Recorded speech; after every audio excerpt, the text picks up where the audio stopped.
എല്ലാ സഹോദരങ്ങൾക്കും നമ്മുടെ യൂട്യൂബ് ചാനലിലേക്ക് സ്വാഗതം. അപ്പോൾ ഇന്ന് നമ്മുടെ വീഡിയോയിൽ ചില കാര്യങ്ങൾ പറയുന്നുണ്ട്. അത് ആദ്യം നമ്മുടെ നെജിലയ്ക്ക് കുറച്ച് കാര്യങ്ങൾ നമ്മളുമായിട്ട് ഷെയർ ചെയ്യാനുണ്ട്. അപ്പോൾ നെജിലയ്ക്ക് പറയാനുള്ളത് എന്താണെന്ന് നമുക്കൊന്ന് കേൾക്കാം. അതിനുശേഷം നമുക്കതിനുള്ള മറുപടി പറയാം.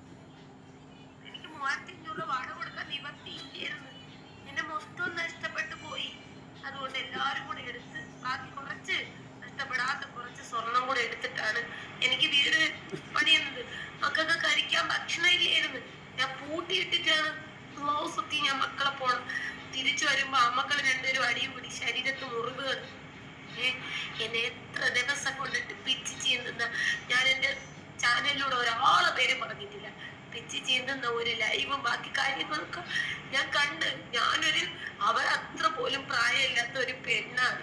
ഞാൻ കളഞ്ഞില്ല മക്കളെ, ആർക്കും കൊണ്ടൊന്നും കൊടുത്തില്ല, ആരെയൊന്നും ചെലവ് വാങ്ങിയിട്ടില്ല. പിന്നെ ഒരു സാഹചര്യത്തിൽ എന്റെ മേടിച്ച പൈസ എനിക്ക് തിരിച്ചു തരാൻ വേണ്ടിയിട്ട് മാത്രമാണ് ഞാൻ അങ്ങനെ ഒരു ഇത് ചെയ്തു. എന്നാൽ ഞാൻ ഒന്നിന് പോകുന്നതുമില്ല. അവര് പറയും, ഞാൻ പോയി ഒപ്പിട്ട് കൊടുക്കും. മുത്തുമോനിക്ക് 6 വയസ്സ്, മസ്റുമോൾക്ക് അറിയാലോ 4ാം ക്ലാസ്സിൽ പഠിക്കുന്ന കുട്ടി, മിച്ചുമോൻ ചെലവുണ്ട് അമ്മക്ക്. ഞാൻ ആരെയൊന്നും 1 രൂപ സത്യമായിട്ട് പറഞ്ഞു പോലും മേടിച്ചിട്ടില്ല. ഞാൻ ആദ്യം 200 രൂപയുടെ കഷ്ടപ്പാട് നിന്ന് 550 രൂപ പാലെടുപ്പായി. എന്നെ ഈ പിച്ചി ചെയ്യുമ്പോഴും ഞാൻ തവക്കലത്തോലുള്ള പൊട്ടിക്കരഞ്ഞിട്ട് ആമിനാത്ത വിളിക്കാൻ വേണ്ട. എനിക്ക് സമാധാനം. എന്നെ ചേർത്ത് പിടിക്കുകയാണ് ആമിനാത്ത. എന്റെ ഉമ്മയൊക്കെ നിങ്ങൾക്കൊക്കെ എല്ലാവർക്കും പൊള്ളിയിട്ട് ഇന്ന് ആമിന മല്ലിമുളകിൽ ഒരു വീഡിയോ ഇട്ടിട്ടുണ്ട്. നിങ്ങൾക്കൊക്കെ പൊള്ളിയിട്ടുണ്ടെങ്കിൽ അതുപോലെ എനിക്കൊരു ഉമ്മയും വാപ്പയുണ്ട്. എത്ര ദിവസം കൊണ്ട് പറയുന്നുണ്ട്, ഈ സ്ത്രീ ചെയ്യുന്ന വീഡിയോ നീ കണ്ട, ഈ സ്ത്രീ ചെയ്യുന്ന വീഡിയോ കണ്ട നീ കാണാൻ പോവരുതേ. എന്റെ കൂട്ടുകാരികളെല്ലാം പറയും, അതിനകത്ത കയ്യിന്ന് ടൈപ്പ് ചെയ്തിട്ട് നീ ക്ഷമിക്കും മോളെ എന്നാണ് പറഞ്ഞത്. ഞാൻ എന്റെ ജീവിതവും നിങ്ങളോട് പറഞ്ഞു. എനിക്ക് ഈ സോഷ്യൽ മീഡിയയിൽ വന്നിട്ടുള്ള പരിചയമുണ്ട് ഇവരെയൊക്കെ. എല്ലാരെയും കണ്ണും പൂട്ടി വിശ്വസിക്കും. അങ്ങനെ എന്റെ കുറച്ച് കാര്യങ്ങൾ അറിഞ്ഞിട്ട് എനിക്കെന്താ എന്റെ ലൈഫ് പറഞ്ഞാല് ഞാൻ മറന്ന കാര്യമുള്ളൂ. ആ ദുരന്തങ്ങളെ മൊത്തം ഞാനൊരു മാനസിക രോഗിയെ പോലെ മറന്ന കാര്യമാണ്. ഞാൻ ആ സമയത്തൊക്കെ ഞാൻ ഇനിയെങ്കിലും ഒന്ന് ജീവിച്ചോട്ടെ, ഈ മക്കൾക്കൊപ്പം. വലിയ സർജറി കാര്യങ്ങളായിട്ട് ജീവിതത്തിന്റെ നല്ല കാലം മൊത്തം അങ്ങനെ പോയി. പിന്നെ ദുഃഖം പ്രാരാബ്ദം ഈ തലേരി, പിന്നെ അറിയാൻ വയ്യാത്ത പ്രായത്തിലുള്ള പ്രസവങ്ങൾ 4. ഇപ്പൊ സത്യം പറഞ്ഞ ഒരു പക്വതയാണ്. എനിക്ക് ജീവിക്കാനൊന്നും ഇനി ഞാൻ പറഞ്ഞിട്ടില്ലേ ഒരു കാര്യത്തിന് എനിക്ക് പറ്റില്ല. കാരണം മക്കൾക്ക് വേണ്ടി ഇപ്പൊ ഒരു പ്രാർത്ഥനയുള്ളൂ, അല്ലാഹ് നീട്ടി തരണേ റഹ്മാനെന്ന്. ഞാനൊരു ഉമ്മയാണ്, 4 മക്കളെ പ്രസവിച്ച ഒരു ഉമ്മയാണ് ഞാൻ. എന്റെ വീട്ടിലൊരുണ്ട് ഉമ്മയും വാപ്പയും. ഒരു മോള് ബന്ധം തീർന്ന് അല്ലെങ്കിൽ 2 കെട്ടിച്ച് 3 കെട്ടിച്ച് ആ വാപ്പാന്റെ ഒരു അവസ്ഥ നിങ്ങൾക്ക് അറിയാമോ? ഈ 3 കെട്ടിച്ചപ്പോഴും ആമിനാത്തടുത്ത് ഞാൻ ഇങ്ങനെ പറഞ്ഞു, തലയും മുമ്പിട്ടിട്ടാണ് ഈ ബന്ധം പോയപ്പോഴും ഞാൻ നടന്നത്. എന്നെ കെയർ ചെയ്യാൻ ആരുമില്ല. ഒരു അമ്മക്കൂട്ടരും അപ്പാക്കൂട്ടരും നാട്ടുകാരും ഉള്ളതുകൊണ്ടൊരു വീട് വെച്ചിരുന്നു. ഒരുങ്ങാത്തോണ്ടാണ് ആരെയും ബുദ്ധിമുട്ടിക്കണ്ടല്ലോ, പണി എത്രയും പെട്ടെന്ന് പൂർത്തിയാൻ വേണ്ടി നിങ്ങളെ മുമ്പ് കൈനീട്ടിയത്. അൽഹംദുലില്ലാഹ്, ഈ മാനുള്ളവരും അള്ളാഹുവിനെയും ദൈവത്തിനെയൊക്കെ വിശ്വസിക്കുന്നവരും ഒക്കെ എനിക്ക് തന്നു. അവരൊക്കെ ഇപ്പോഴും എന്നെ കോണ്ടാക്ട് ചെയ്യും, പല രീതിയിൽ തന്നു. വസ്ത്രമായിട്ട് ഞാൻ ഇനിയെങ്കിലും ഒന്ന് എന്റെ മക്കളെ കൊണ്ട് വളർത്തിയെടുത്തോട്ടെ. നിങ്ങൾ ആരെയും ഞാൻ ഒന്നും പറയണില്ല, ആർക്കും വേണ്ടി ഞാൻ ഒന്നും ചെയ്യണില്ല. എന്റെ ലൈഫാണ് പറയുന്നത്. പിന്നെ ഞാൻ ഇന്നലത്തെ വീഡിയോയില് കണ്ണുപൊട്ടൻ എന്നൊരു വാക്ക് ഉദ്ദേശിച്ച ഒരൊറ്റ കാര്യം എന്താണെന്നറിയാമോ?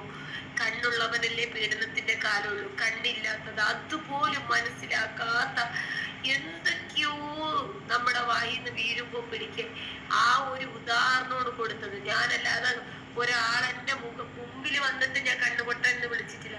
കണ്ണില്ലാത്ത ഒരാളാണ്. അങ്ങനെയല്ല നെജിലയുടെ ഭാഗത്ത് തെറ്റുണ്ട്. കാരണം നമ്മൾ സോഷ്യൽ മീഡിയയിൽ വന്നിട്ട് സംസാരിക്കുന്ന സമയത്ത് കുറച്ചൊക്കെ ആത്മസംയമനം പാലിക്കണം. ഇപ്പോൾ ഞാൻ റിയാക്ഷൻ വീഡിയോ ചെയ്യുന്ന ഒരാളാണ്. ഞാൻ നെജിലയാണെങ്കിലുണ്ടല്ലോ സ്വന്തം കണ്ടൻറ്റുകൾ മാത്രമേ ഇടാറുള്ളൂ. നിങ്ങളുടെ ലൈഫ്, നിങ്ങളുടെ കുട്ടികൾ, നിങ്ങളുടെ വീട്, പരിസരം, അങ്ങനെയാണ് നിങ്ങളുടെ വീഡിയോ എന്ന് പറഞ്ഞാൽ തികച്ചും നാച്ചുറൽ ആയിട്ടുള്ള വീഡിയോകൾ. പക്ഷേ നമ്മളെപ്പോലുള്ള യൂട്യൂബേഴ്സ് എന്ന് പറഞ്ഞാൽ എന്താണ് ഞങ്ങൾ ചെയ്യുന്നതെന്ന് പറഞ്ഞാൽ റിയാക്ഷൻ വീഡിയോ ആണ്. അപ്പോൾ എന്നാൽ പോലും നമ്മൾ വളരെ ശ്രദ്ധിച്ച് ചെയ്തില്ല എന്നുണ്ടെങ്കിൽ ആകെ പ്രശ്നമാവും. അങ്ങനെയാണ് റിയാക്ഷൻ വീഡിയോ ആയാലും വായിന്ന് വീഴുന്ന വാക്കുകൾ സഭ്യതയോടുകൂടി അവതരിപ്പിക്കുമ്പോഴാണ് നമ്മൾ നല്ലൊരു യൂട്യൂബർ ആവുന്നത്. എന്നാൽ ചോദിക്കും, സഭ്യതയല്ലാതെ പെരുമാറുന്നവരാരും യൂട്യൂബർ അല്ലേ എന്ന് വിചാരിക്കും. അങ്ങനെ അല്ല എന്ന് പറയുന്നില്ല. അവരെയും സപ്പോർട്ട് ചെയ്യാൻ ഒരുപാട് ആളുകളുണ്ടാവും. നമ്മളെ സപ്പോർട്ട് ചെയ്യാൻ ചിലപ്പോൾ കുറച്ച് ആളുകൾ മാത്രമേ ഉണ്ടാവുള്ളൂ. അപ്പോൾ അതെന്തെങ്കിലുമൊക്കെ ആവട്ടെ, നമ്മൾ വായിന്ന് വരുന്ന ചില വാക്കുകളുണ്ടല്ലോ മറ്റുള്ളവർക്ക് മുറിവേൽപ്പിക്കും. കണ്ണ് പൊട്ടൻ എന്നുള്ള വാക്ക് അങ്ങനെ പറയാൻ പാടില്ല. കണ്ണു കണ്ടുകൂടാത്ത ഒരാൾ, അല്ലെങ്കിൽ കണ്ണ് വയ്യാത്ത ഒരാൾ, അല്ലെങ്കിൽ കാഴ്ചയില്ലാത്ത ഒരാൾ എന്നൊക്കെ പറഞ്ഞാൽ അത് കേൾക്കുന്ന ആർക്കും ഒന്നും തോന്നില്ല. അന്ധനായ ഒരാൾ എന്ന് പറഞ്ഞാൽ പോലും തോന്നില്ല. പക്ഷെ കണ്ണ് പൊട്ടൻ എന്ന് പറയുന്ന വാക്ക് പറയുമ്പോൾ അത് കേൾക്കുന്നവർക്ക് വല്ലാതെ നോവും. അത് നെജിലയുടെ ഭാഗത്തു നിന്ന് വന്ന ഒരു മിസ്റ്റേക്ക് തന്നെയായിരുന്നു. അതിനെ വിമർശിക്കുന്നവരെ നെജില വിമർശിച്ചിട്ട് ഒരു കാര്യമില്ല. നമുക്ക് ചെയ്യാൻ പറ്റുന്ന ഒരു കാര്യമെന്ന് വെച്ചാൽ നമ്മുടെ ഭാഗത്ത് നിന്ന്, നമ്മുടെ നാവിൻ്റെ പിഴ കൊണ്ട് എന്തെങ്കിലും ഒരു അബദ്ധം നമ്മുടെ വായിൽ നിന്നും പറ്റിപ്പോവുകയാണെങ്കിൽ നമ്മൾ സോറി പറയുക, അത്രയേ ഉള്ളൂ. ഇനി സോറി പറയാൻ ബുദ്ധിമുട്ടുണ്ടെങ്കിൽ ആ ഭാഗത്തോട്ട് ചിന്തിക്കണ്ട, അതേക്കുറിച്ചൊന്നും സംസാരിക്കാതിരിക്കുക, അങ്ങനെയും ചെയ്യാമല്ലോ. പിന്നീട് കുറച്ച് മുമ്പ് നെജില പറഞ്ഞൊരു വാക്കുണ്ടായിരുന്നു ഫസ്റ്റ് വീഡിയോയുടെ സ്റ്റാർട്ടിങ്ങിൽ, മാനസിക രോഗിയെ പോലെ ഞാൻ എല്ലാ കാര്യങ്ങളും മറന്നു പോകുന്ന ആ ഒരു അവസ്ഥയിലെന്ന് പറഞ്ഞു. എന്തിനാ അതിന് മാനസിക രോഗി എന്നുള്ളൊരു വാക്കിൻ്റെ ആവശ്യമില്ല അവിടെ.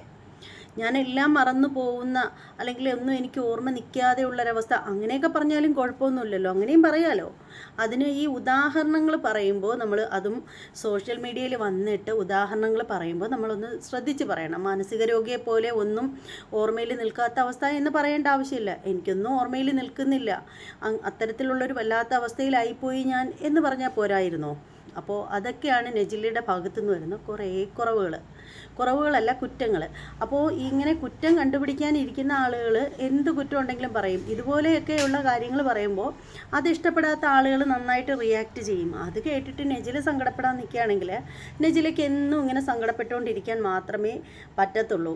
പിന്നെ അതാണ് പറയുന്നത്. ഇപ്പോൾ കണ്ണ് പൊട്ടൻ, അതുപോലെ തന്നെ പൊട്ടക്കണ്ണൻ, അതുപോലെ തന്നെ എന്താണ് പിന്നെ ഭ്രാന്തൻ, ഇങ്ങനെയുള്ള വാക്കുകളൊക്കെ കേൾക്കുന്നവർക്ക് വല്ലാതെ അരോചകത്വം ഉണ്ടാവും. കുഷ്ഠരോഗി, ഇങ്ങനെയൊക്കെയുള്ള വാക്കുകൾ നമ്മൾ പബ്ലിക്കായിട്ട് വന്ന് പറയുന്ന സമയത്ത് അത് കേൾക്കുന്ന ആളുകൾ പലതരത്തിലുള്ള ആളുകളാണ്. എല്ലാവർക്കും അത് ഉൾക്കൊള്ളാൻ പറ്റണമെന്നില്ല. അതൊന്നും തീരെ ഇഷ്ടപ്പെടാത്ത ആളുകൾ നന്നായിട്ട് പ്രതികരിക്കും. അപ്പോൾ പിന്നീട് അതിനെ ഓർത്ത് സങ്കടപ്പെട്ടിട്ട് ഒരു കാര്യവും ഇല്ല. ഇനി ബാക്കി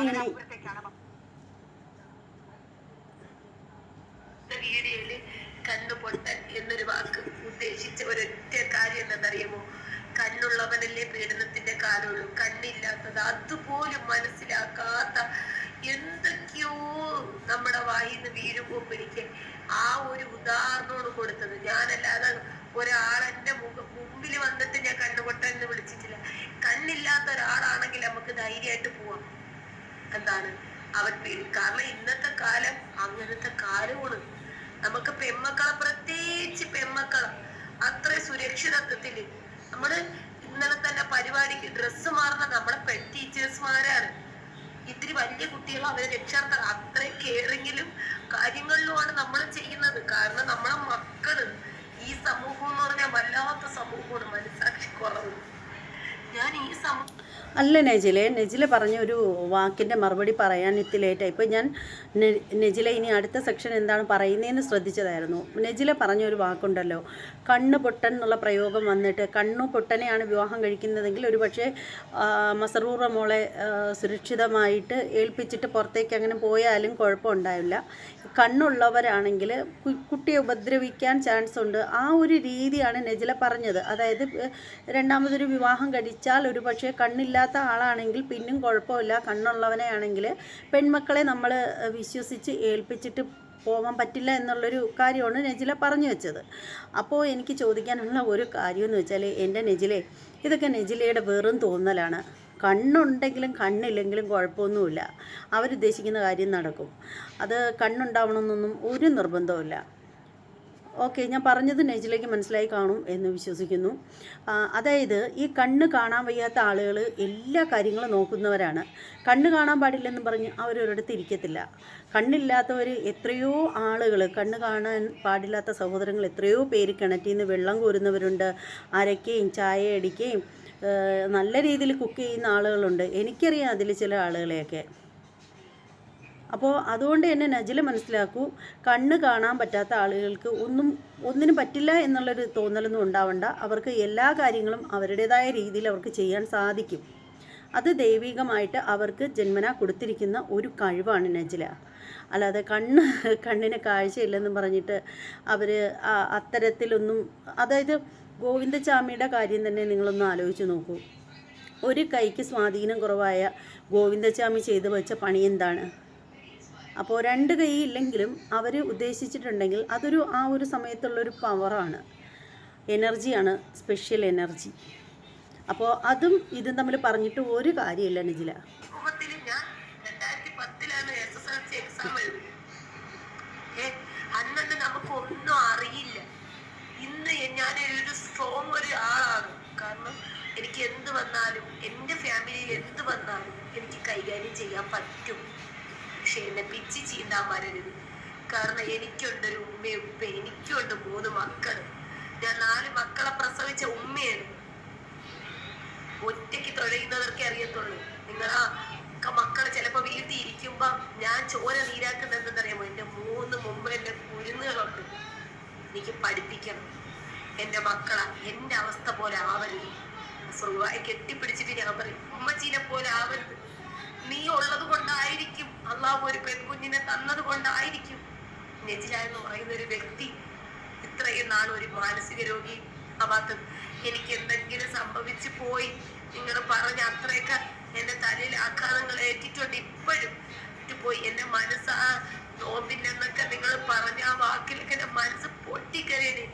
എനിക്ക് എന്റെ ഭർത്താക്കന്മാരുടെ കാര്യത്തിൽ എനിക്ക് ഒരു ദുഷിപ്പ് എനിക്ക് പറയാൻ പറ്റില്ല. സോഷ്യൽ മീഡിയയിൽ അവരും ആണുങ്ങളാണ്, അവർക്ക് ജീവിക്കണം. ഞാനൊരു ഒരുക്കം മട്ടിലങ്ങ് പറഞ്ഞു കളഞ്ഞു എന്ന് മാത്രമുള്ളൂ. അപ്പോൾ നിങ്ങൾ ചെയ്തത് എന്താണ്? എന്നിൽ നിന്ന് അറിഞ്ഞ കാര്യം, ഞാൻ രഹസ്യമായിട്ട് പറഞ്ഞ കാര്യം സോഷ്യൽ മീഡിയയിൽ വന്ന് പരസ്യമായി വിളിക്കുകയായി. എന്തിനാ? നിങ്ങൾ ഒരു ഉമ്മയല്ലേ? നിങ്ങളെ മകളെ കാര്യം ഞാനൊരു കണ്ടന്റ് ഇട്ട് ചെയ്തോ? ഇല്ല. അപ്പോഴും എനിക്ക് ഒരു നിയമത്തിന്റെ വഴിക്ക് പോവുകയാണെങ്കിൽ എനിക്ക് ഫസ്റ്റ് ഇറങ്ങാം. നിങ്ങളെ വീഡിയോസിൽ ഫുള്ള് തെളിവുണ്ട്. എന്റെ വീഡിയോസിൽ ഒരു പേര് ഞാൻ പറഞ്ഞിട്ടുണ്ടെങ്കിൽ മല്ലിമുളകിന്റെ ആമിനാത്തായും ഷെമീർക്കായും ആദ്യം ഞാൻ നിങ്ങളെ സപ്പോർട്ട് ചെയ്തൊരു വ്യക്തിയാണ്. നമ്മളെ ചാനലൊന്ന് സപ്പോർട്ട് ചെയ്യോ എന്ന് പറഞ്ഞത്. അപ്പോഴെനിക്ക് അന്ന് അങ്ങനെയൊന്നും അറിഞ്ഞില്ല. ഇപ്പൊ എന്നെ കുറിച്ചിട്ട് മാത്രം 1 മാസം കൊണ്ടിട്ട് അതിനെ പിന്തുടരാൻ, ഈ പിന്തുടർന്ന് കമന്റ് ഇടുന്നവരാരും കാണൂല. ഞാൻ നിയമപരമായിട്ട് മുന്നോട്ട് പോയാല് എന്റെ മാനത്തിനാണ് കണക്ക് പറഞ്ഞേക്കുന്നത്. എന്റെ മാനത്തിന്, എന്റെ 2 ഭർത്താവിന്റെ കൂടെയുള്ള ജീവിതം ഞാനൊരു ആർക്കും ഇലയ്ക്കും മുള്ളിനും കേടില്ലാത്ത രീതിയിൽ നിങ്ങളത് മുമ്പെടുത്ത് പറഞ്ഞ റീച്ചിന് വേണ്ടിയല്ല. നിങ്ങളിട്ട് ആ വീഡിയോക്ക് എനിക്ക് വന്ന കമന്റ് നിന്നെ 2 കെട്ടിച്ചാടി. ഒരു പെണ്ണിന് പടച്ചോനെ സത്യമായിട്ട് ഒരു ബന്ധം ഇതായി, 2ാമതൊക്കെ കെട്ടി 3ാമത് കെട്ടി നല്ല അടിപൊളിയായിട്ട് ജീവിക്കുന്ന നമ്മളിവിടെ നാട്ടിലുണ്ട്. ഒരു പെണ്ണിന് അങ്ങനത്തെ ഒരു സ്റ്റേജ് വന്നിട്ടുണ്ടെങ്കിൽ അത് നമ്മുടെ അള്ളാഹ് തന്ന വിധിയാണ്. നിങ്ങൾ എന്നെ ഉപദേശിക്കാനും നിങ്ങൾ എന്നെ അല്ലെങ്കിൽ ആമിനാക്ക് തിരുത്തിക്കൂടെന്ന് പറഞ്ഞാൽ ആമിന ഒരു ഉമ്മയാണ്, ഒരു പേരക്കുട്ടികളുള്ള ഒരു ഉമ്മാമ്മയാണ്. അപ്പോഴെനിക്ക് ആമിനാത്താരത്ത് പറയുമ്പോ ആമിനാത്താര ലൈവൊക്കെ എന്റെ വീട്ടുകാർ കാണുന്നേന്. കുത്തി നോവിക്കാനല്ല പഠിക്കേണ്ടിയുള്ളത്. അവളെന്തോ കാണിച്ചോണ്ട് പോട്ടെ, അല്ലെങ്കിൽ നെജിനെ എന്തോ കാണിച്ചോണ്ട് പോട്ടെ. ഞാനൊരു ഉമ്മയാണ്. എനിക്ക് എന്റെ മക്കൾക്ക് സമൂഹത്തിന് തല ഉയർത്തി നടത്തണം. അല്ലെങ്കിൽ അവൾ അങ്ങനെ പറഞ്ഞു എന്റെ വീഡിയോ കുത്തിയിരുന്നിട്ട് ഒരു നോട്ട് എടുത്തിട്ട്, കാരണം ഇന്ന് 2 കണ്ണ്, ഇനി ഞാൻ 4ാമത്തെ ഒരു വിവാഹത്തിന്റെ കാര്യം പറഞ്ഞതാണ്. 2 കണ്ണ് ഇല്ലാത്ത ആളായിരുന്നുവെങ്കിൽ ഒരു പക്ഷെ എനിക്ക് സുരക്ഷിതമായിട്ട് പോവാം. അതുകൊണ്ട് വിവാഹം വേണ്ട എന്നൊരർത്ഥമാണ് പറഞ്ഞത്. എനിക്ക് ജീവിക്കാൻ ഇനി പറ്റില്ല. എന്റെ മക്കൾ ഇത്രയും വലിയ മനസ്സിൽ വന്ന ദുരിതം, ഒരു ബ്ലാക്ക് മാർക്ക്. നിങ്ങൾ എന്നെ 10 ഇടി ഇടിച്ചു, 10 ചവിട്ടിക്കും, കുഴപ്പമില്ല. എൻ്റെ മനസ്സ് മാത്രം കുത്തി നോവിക്കരുത്. അതുകൊണ്ട് ഞാൻ സോഷ്യൽ മീഡിയ തുറന്നാൽ കുറച്ച് നല്ല വീഡിയോസ് മാത്രം കാണും. പുസ്തകന്മാരാകുന്നു, പിന്നെ ഒരുപാട്, പിന്നെ മല്ലിമുളക് ചാനൽ, ആരെക്കുറിച്ച് ഈബത്ത് പറയാത്തൊരു ചാനലാണ്. പക്ഷെ ഇന്ന് 2 ദിവസത്തെ വീഡിയോ എനിക്ക് വേണ്ടി ആമിനാത്ത സംസാരിച്ചുകൊണ്ട് എൻ്റെ ഒരു ഉമ്മയായിട്ട് കൂടെ പറയാനായിട്ട് ആമിനാത്ത അടുത്ത് പറയാം, നിങ്ങളാണ് യഥാർത്ഥ ഒരു ഉമ്മ. ഞാനും ഒരു മക്കളെ വളർത്തുന്നുണ്ട്. നമ്മളൊക്കെ നല്ലതാണ് മക്കൾക്ക് പറഞ്ഞു കൊടുക്കേണ്ടിയുള്ളത്. ചുട്ടയിലെ ശീലം ചുടല വരികയാണ്. അതുകൊണ്ട് ബന്ധം നിർണ്ണയിക്കുന്ന സ്ത്രീകളെടുത്തും ഇത്താമാരടുത്തൊക്കെ പറയുന്നത് വെച്ചാൽ കഴിവതും മക്കളെ നോക്കി സുരക്ഷിതമായി നോക്കി ജീവിക്കുക. അല്ലെങ്കിൽ ഒരു കാര്യം ചെയ്യുക, എന്തെങ്കിലും നിങ്ങൾക്ക് നിവർത്തി ഇല്ല എന്നുണ്ടെങ്കിൽ ഇതിനുള്ള സോഷ്യൽ മീഡിയയിൽ ചാരിറ്റി ഒക്കെ ചെയ്യുന്ന ആളുണ്ട്, അവരുമായിട്ട് ബന്ധപ്പെട്ടിട്ട് നോക്കുക. ഇൻഷാ അല്ലാഹ് എൻ്റെ അടുത്ത് പറഞ്ഞു, നിന്റെ വരുമാനത്തിൽ നിന്ന്, എൻ്റെ വരുമാനത്തിൽ നിന്ന് കൊടുത്ത് ഒരു വിഹിതം 10,000 രൂപയോളം ഹദിയ കൊടുത്തിട്ടുണ്ട്. 10,000 എന്ന് പറഞ്ഞാൽ 1000 കൊടുത്തിട്ടുണ്ട്, 400 കൊടുത്തു, പിന്നെ ഒരു 3,500 കൊടുത്തു. 10,000 അല്ല കൊടുത്തത്, ആകെ അത്ര രൂപയെ കിട്ടിയിട്ടുള്ളൂ. അപ്പൊ നിങ്ങൾ അതിന് എക്സ്പ്ലനേഷൻ ചെയ്യണം. എനിക്ക് എൻ്റെ കൂട്ടുകാരിയേക്കും എല്ലാവർക്കും ഒരു വിഹിതം കൊടുത്തു, പാവപ്പെട്ടവർക്ക് ഒരു വിഹിതം കൊടുത്തു, എൻ്റെ ഉമ്മയ്ക്ക് ഒരു വിഹിതം കൊടുത്തു. അത് എത്രയാണെന്ന് പറയുന്നില്ല. അൽഹംദുലില്ലാഹ് ഞാൻ ഒരേ നിയ്യത്തിൽ കൊടുത്തതാണ്. അത് അല്ലാഹു ഹൈറാക്കി കൊടുക്കട്ടെ. അത് ഒരു കാര്യമുണ്ട്, ഏണിങ്സിന്ന് എടുത്തിട്ട് എനിക്കൊരു നിയ്യത്തുണ്ടായിരുന്നു. അത് ഏണിങ്സിന്ന് എടുത്തു കൊടുത്തതല്ല, അത് എൻ്റെ ശമ്പളത്തിൽ നിന്ന് കുറച്ച് പൈസ മാറ്റി വെച്ചിട്ടുണ്ടായിരുന്നു, അതാണ് കൊടുത്തത്. പിന്നെ ഉമ്മാക്ക് കടബാധ്യത തീർക്കാൻ ഞാൻ കൊടുത്തത്. അതൊന്നും നമ്മൾ കഴിക്കാനൊന്നും പൈസ എടുത്തിട്ടില്ല. എനിക്ക് കിട്ടിയ ഏണിങ്സ് ഞാൻ നിങ്ങളുടെ അടുത്ത് അന്ന് പറഞ്ഞിട്ടുണ്ടായിരുന്നു. അപ്പൊ ഇത്രേ ഉള്ളൂ. പിച്ചി ചീത്താനും വരുന്നത് രാവിലെ കണ്ണൊക്കെ കലയും. ആമിനാത്തന്റെ വീഡിയോ കണ്ടപ്പോ എന്റെ കണ്ണും എന്റെ ഹൃദയവും പൊടിഞ്ഞു. കാരണം എനിക്ക് മക്കളെ വളർത്തണം. ബന്ധം തീർന്നുണ്ടെന്ന് പറഞ്ഞ ആ സ്ത്രീക്ക് വളർത്താൻ അങ്ങനെയൊന്നും ഇല്ല. സ്ത്രീകളെ ഒരുപാട് തൊഴിൽ മേഖലകളുണ്ട്. മക്കളുള്ളതുകൊണ്ട് നമുക്ക് പോവാൻ പറ്റൂല. അതുകൊണ്ട് ഒരു പെണ്ണിനും പഠിച്ചെന്നെ ഈ ഗതി വരാതിരിക്കട്ടെ. ഞാൻ എപ്പോഴും എൻ്റെ മാസം പഠിക്കണം. എന്തെങ്കിലും നാളെ ജീവിതത്തിൽ അള്ളാഹു എന്ത് തീരുമാനമെന്ന് നമുക്കറിയില്ല. എടുക്കലും എൻ്റെ മക്കൾക്ക് ആരെയും മുമ്പ് കൈ നീട്ടാതെ ജീവിക്കണം. പഠിച്ചവനെ ഓർത്ത് ജീപേ നമ്പരൊക്കെ മാറ്റിക്കണം. ഇനി ആരും 1 രൂപയും എന്റെ പേഴ്സണലി ബന്ധപ്പെട്ടിട്ട് എനിക്ക് എൻ്റെ കുട്ടിയൊക്കെ എന്തെങ്കിലും കൊടുക്കണമെങ്കിലോ എന്നെ പഠിച്ചവനെ ഓർത്തിട്ട് എന്നെ പിച്ചി ചീന്താനായിട്ട് ആരും എനിക്ക് തന്നിട്ടില്ല. എനിക്ക് ഈ വീടിന് വേണ്ടി തന്നതാ. അതുകൊണ്ട് വാടക കൊടുക്കാതെ സമാധാനമായിട്ട് ഉമ്മയൊപ്പേര് കണ്ട് ഇനിയുള്ള കാലമെങ്കിലും ഞാൻ ജീവിച്ചോട്ടെ. അസ്സലാമു അലൈക്കും. അതെങ്ങനെ നെജില ശരിയാവുന്നത്? എനിക്ക് അല്ലാതെ എന്നെ ആരും സഹായിച്ചിട്ടില്ല. ഈ വീടിന് വേണ്ടിയിട്ട് എല്ലാവരും എനിക്ക് സഹായിച്ചിട്ടുണ്ടായിരുന്നു, തന്നു എന്ന് പറയുന്നു. അപ്പോൾ വീടിന് വേണ്ടിയിട്ട് മാത്രമല്ല നെജിലെ സഹായിച്ചിട്ടുള്ളത്. നെജിലേരെ കുഞ്ഞിന് ഗോൾഡ് കൊടുത്തേച്ചു എന്നും പറഞ്ഞിട്ടൊക്കെ നമ്മളെ വീഡിയോയിലൂടെ കാണിച്ചിട്ടുണ്ടായിരുന്നല്ലോ. ഒരു പാദസരം, പിന്നെ ഒരു കുഞ്ഞ് കമ്മൽ, അതുപോലെ ഒരു മാല, ഇതൊക്കെ ആരോ കൊടുത്തയച്ചു എന്നും പറഞ്ഞിട്ട് താൻ കാണിച്ചിട്ടുണ്ടായിരുന്നു. തൻ്റെ ചാനലിൽ തന്നെ ആ ഒരു വീഡിയോസ് ഉണ്ട്. അപ്പോൾ പിന്നെ ആരും സഹായിച്ചില്ലെന്ന് പറയുന്നത് എന്തിനാണ്? അതുപോലെ തന്നെ നെജില 1-2 വീഡിയോയിൽ കുഞ്ഞുങ്ങൾക്ക് കിട്ടിയ ഗിഫ്റ്റാണ്, എൻ്റെ മസ്റൂറ മോക്ക് കിട്ടിയ ഗിഫ്റ്റാണ് എന്നൊക്കെ പറഞ്ഞിട്ട് കുറച്ച് ഗിഫ്റ്റുകളൊക്കെ എടുത്ത് കാണിച്ചിട്ടുണ്ടായിരുന്നു. അതിൽ വസ്ത്രങ്ങളും കാര്യങ്ങളും ഒക്കെ ഉണ്ടായിരുന്നു. അപ്പോൾ അതാരും സഹായിക്കാഞ്ഞിട്ടല്ലല്ലോ, പിന്നെ എന്തിനാണ് ഇങ്ങനെയൊക്കെ പറയുന്നത്? ഇങ്ങനെയൊക്കെ പറയുമ്പോഴല്ലേ മറ്റുള്ളവർ പ്രതികരിക്കുന്നത്. അപ്പോൾ എന്തായാലും എനിക്കങ്ങനെ നെജിലയെ കരിവാരി തേക്കണമെന്നോ ഉള്ള ഒരു ഉദ്ദേശവും ഇല്ല. പിന്നെ നമ്മൾ ഇന്നിപ്പോൾ ഞാൻ നെജിലയെ താഴ്ത്തി കെട്ടുന്നതിന് വേണ്ടിയിട്ടൊന്നുമല്ല ഇങ്ങനെ വീഡിയോ എടുത്തത്. പിന്നെ എന്ന് കരുതിയിട്ട് നെജിലയെ ഒരു തരത്തിൽ ഞാൻ വലിച്ചു കീറാനായിട്ട് ശ്രമിച്ചിട്ടില്ല, ഇനിയൊട്ട് ശ്രമിക്കുകയില്ല എന്ന് പറയുന്നില്ല. കുറച്ച് ചാനലുകാരൊക്കെ നെജിലയെ കുറിച്ചിട്ട് മോശമായിട്ട് പറയുന്നുണ്ട്. അവർ എന്തൊക്കെയോ തെളിവുകൾ നെജിലയെ കുറിച്ചിട്ടുള്ള തെളിവുകളൊക്കെ കൊണ്ടുവരുമെന്നൊക്കെ പറഞ്ഞിട്ടുണ്ട്. അപ്പോൾ ആ തെളിവ് കാണട്ടെ, കണ്ടതിന് ശേഷം നമുക്ക് ചിന്തിക്കാം നെജിലയെ കുറിച്ചിട്ട് നെഗറ്റീവ് പറയണോ പോസിറ്റീവ് പറയണോ എന്നുള്ളൊരു കാര്യം. ഇപ്പോൾ എന്തായാലും നെജിലയെ കുറിച്ചിട്ട് എനിക്ക് ഒരു നെഗറ്റീവും പറയാനായിട്ടില്ല. വളരെ കഷ്ടപ്പെട്ടാണ് കുഞ്ഞുങ്ങളെ നോക്കുന്നത്.